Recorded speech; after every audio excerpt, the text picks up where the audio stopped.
आपको पता है अल्लाह तबारक व तआला की ये जमीन, ये रब्बे जुल जलाल की वसी व अरीज जमीन, जिसको हमने एक ही जुमले में यूं कहा था, पाए मुरा लंग नीस जमीन खुदा तंग नीस। क्या बात है, वाह वाह। अभी तक तो अल्लाह ने मुझे लंगड़ा नहीं किया है, और जब तक पांव सलामत है हर जमीन पर जाएंगे। और कोई भी गैर कानूनी काम अगर हम कर रहे हो तो डरना चाहिए।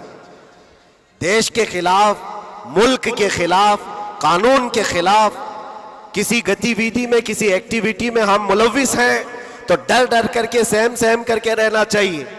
अल्हम्दुलिल्लाह एक बाल बराबर भी हमारे अंदर डर इसीलिए नहीं आया कि हमने कभी कोई खुफिया प्लानिंग नहीं की है।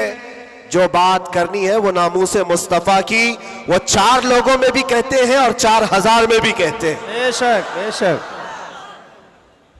पहली अब शुरुआत मैं यहां से करता हूं, इसलिए कि आज अगरचे मैं 4-5 दिन से बीमार हूं, लेकिन इतना मजबूत करंट यहां पर मौजूद है।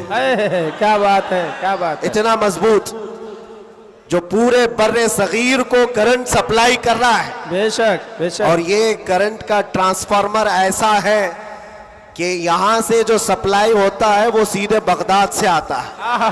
सुभान अल्लाह। और यहां से जिसकी तार जुड़ी है वो बगदाद से मदीने पहुंचता है। बेशक बेशक। और जिसकी तार कटी है तो फिर वो बेनूर ही रहता है। मैं आपको बता रहा हूं, शुरू के दिन थोड़ी सी बात कहूंगा, उसके बाद मैं अपने मौजू पर आता हूं। आज से तकरीबन 3 साल गुजर गए होंगे। हमारे मुल्क का माहौल बड़ा ही अजीब हो गया था, जगह जगह गुस्ताखियां आप सब ने भी सुनी और दिल महसूस कर रह जाता था। हालात बड़े पेचीदा होते चले जा रहे थे। उस वक्त एक पाखंडी जो बारगाह मुस्तफा में बार बार भौंकता था, जज्बात हमारे सुनकर के इतने बेकाबू हुए थे।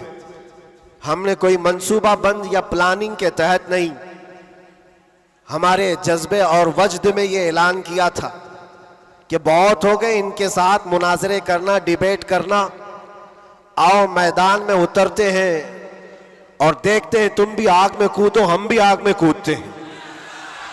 याद होगा ये जज्बात में, वजद में और हुजूर की मोहब्बत में कही हुई बात थी। हमने कोई प्लान नहीं किया था, कहना था कह दिया। और वो तो 40-50 लोगों के बीच में